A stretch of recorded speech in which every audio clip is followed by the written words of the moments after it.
Aujourd'hui, on parle d'un moment historique, un moment que tout un peuple attendait. La sélection haïtienne, les Grenadiers, sont qualifiés pour la Coupe du Monde 2026. Oui, Haïti est de retour sur la plus grande scène du football mondial. Et depuis avril 2026, une chose est claire, le pays est en ébullition. Les médias en parlent, les supporters rêvent, les analystes observent. Mais surtout, une vraie transformation est en train de se produire. Parce que cette qualification, ce n'est pas un hasard, c'est le résultat d'un travail, d'une stratégie et d'un changement profond. Et dans cette vidéo, on va comprendre pourquoi Haïti peut créer la surprise. Parce que oui, cette équipe a quelque chose de spécial. D'abord, parlons des nouveaux visages, parce que cette sélection n'est plus la même. Elle évolue, elle se renforce, elle se modernise. Et parmi les noms qui font le plus parler, il y a Wilson Isidore, un attaquant évoluant à Sunderland, un joueur rapide, technique, décisif. Et surtout, un joueur qui a été convoqué pour la première fois en mars 2026. Un signal fort, parce que ça montre une chose, la sélection haïtienne cherche à élever son niveau, à intégrer des profils capables de faire la différence. Et Isidore peut clairement apporter quelque chose. Mais il n'est pas seul, parce que le sélectionneur Sébastien Migné a décidé d'élargir ses options, d'ouvrir la porte à d'autres talents, comme Delanthe-Pierre, un joueur solide, discipliné, qui apporte de l'équilibre, ou encore Woodensky-Pierre, un profil local, un symbole.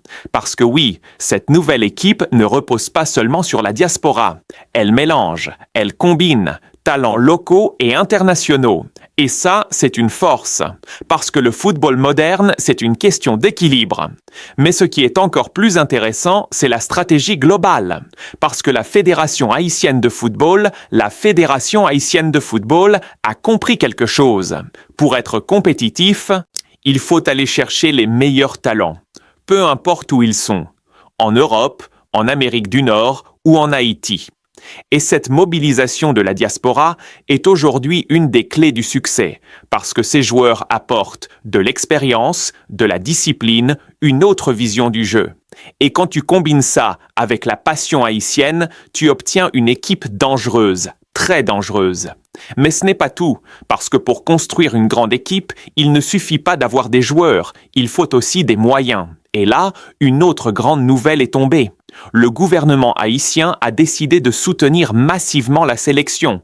Un montant impressionnant, 528 millions de gourdes, soit plus de 4 millions de dollars américains. Oui, tu as bien entendu, un investissement historique. Un message clair, l'État croit en cette équipe, l'État veut voir Haïti briller.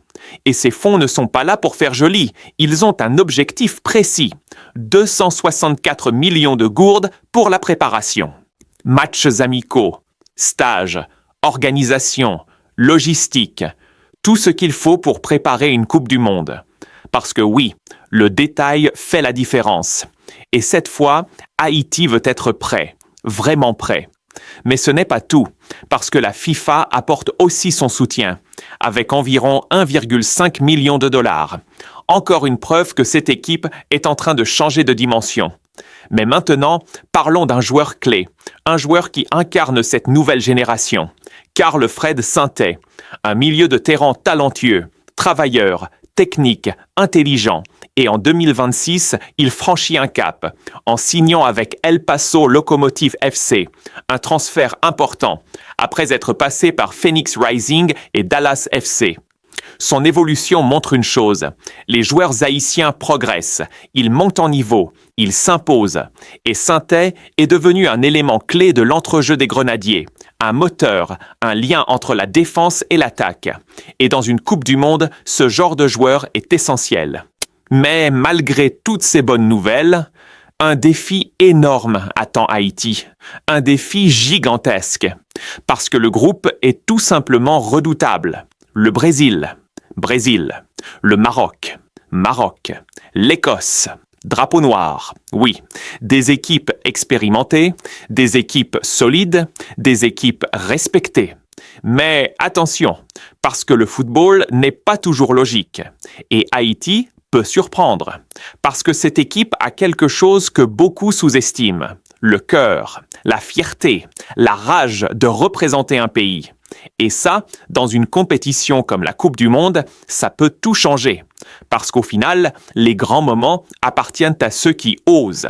Et cette équipe commence à oser. Mais la vraie question maintenant, c'est jusqu'où peuvent-ils aller? Est-ce qu'Haïti peut créer l'exploit? Est-ce que cette génération peut marquer l'histoire? On va en parler dans la suite, parce que ce n'est que le début. Si tu crois en cette équipe, Haïti, feu! Si tu penses que les grenadiers peuvent surprendre, like la vidéo, pouce levé, abonne-toi à l'arme et partage autour de toi. Parce que 2026 a vu dans la première partie que les grenadiers arrivent avec une nouvelle énergie, de nouveaux joueurs, un soutien financier massif, une vraie ambition. Mais maintenant, on va entrer dans le cœur du sujet. Est-ce que Haïti peut vraiment surprendre au Mondial 2026? Parce que, soyons honnêtes, quand on regarde le groupe, ça fait peur. Le Brésil, Brésil. Le Maroc, Maroc. L'Écosse, drapeau noir. Des équipes avec de l'expérience, du vécu, des joueurs habitués aux grandes compétitions. Et en face, Haïti, un outsider. Mais justement, c'est là que ça devient intéressant. Parce que dans le football, les plus grandes histoires sont écrites par les outsiders. Et cette équipe haïtienne a tous les ingrédients pour choquer le monde. D'abord, il y a l'état d'esprit. Parce que cette génération n'a rien à perdre. Et quand tu n'as rien à perdre, tu joues libéré, tu prends des risques, tu oses.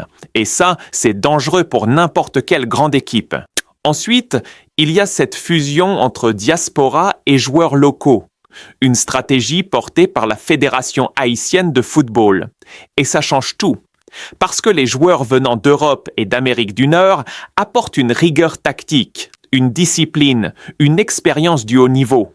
Pendant que les joueurs locaux apportent la passion, l'intensité, la fierté. Et quand ces deux mondes se rencontrent, ça crée une équipe imprévisible, une équipe difficile à lire, difficile à arrêter. Mais pour espérer un exploit, il faudra des leaders, des joueurs capables de faire la différence. Et parmi eux, Carl Fred Santé, un joueur clé, un métronome, celui qui contrôle le tempo, celui qui récupère, qui distribue, qui organise. Et dans les grands matchs, ce genre de joueur est essentiel.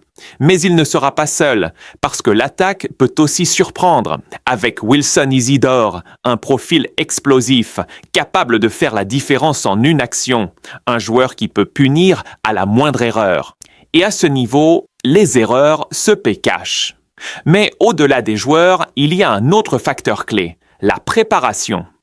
Et cette fois, Haïti ne vient pas les mains vides. Grâce au soutien du gouvernement, 528 millions de gourdes ont été investis. Un signal fort, un tournant. Parce que pendant longtemps, le manque de moyens a freiné cette sélection. Mais aujourd'hui, les choses changent. Stages de qualité, matchs amicaux, organisation professionnelle. Et avec l'aide de la FIFA, la préparation monte encore d'un niveau. Et ça, c'est crucial. Parce que dans une Coupe du Monde, tout se joue sur les détails. Mais malgré tout ça, il faut rester réaliste. Le défi est énorme, très énorme. Le Brésil, c'est une machine. Le Maroc a déjà prouvé sa solidité au niveau mondial. L'Écosse est une équipe physique, disciplinée, difficile à bouger. Alors, comment Haïti peut faire la différence? Avec 3 choses, la surprise, l'intensité et la solidarité. Parce que personne ne les attend. Et ça, c'est un avantage. Ils peuvent surprendre, ils peuvent créer le chaos, ils peuvent changer le rythme. Et dans ce jour de tournoi, un match peut tout changer. Un exploit peut écrire l'histoire. Mais il faudra aussi du mental, parce que la pression sera énorme. Le monde entier va regarder, le pays entier va espérer. Et dans ces moments-là, seuls les plus forts mentalement tiennent. Mais cette équipe semble prête à se battre, prête à souffrir, prête à représenter. Et au final, c'est ça le plus important. Parce que gagner, ce n'est pas seulement marquer des buts, c'est représenter un peuple, c'est donner de l'espoir, c'est faire rêver. Et cette équipe haïtienne a déjà commencé à le faire, avant même le début du tournoi. Alors oui, le défi est immense, mais l'histoire est possible, parce que le football a toujours réservé des surprises. Et pourquoi pas Haïti? Pourquoi pas maintenant? Pourquoi pas 7 générations? Alors dis-moi, est-ce que tu crois à l'exploit des grenadiers? Haïti feu. Jusqu'où peuvent-ils aller selon toi? Si tu crois en cette équipe, like la vidéo pouce levé, abonne-toi, alarme et partage autour de toi.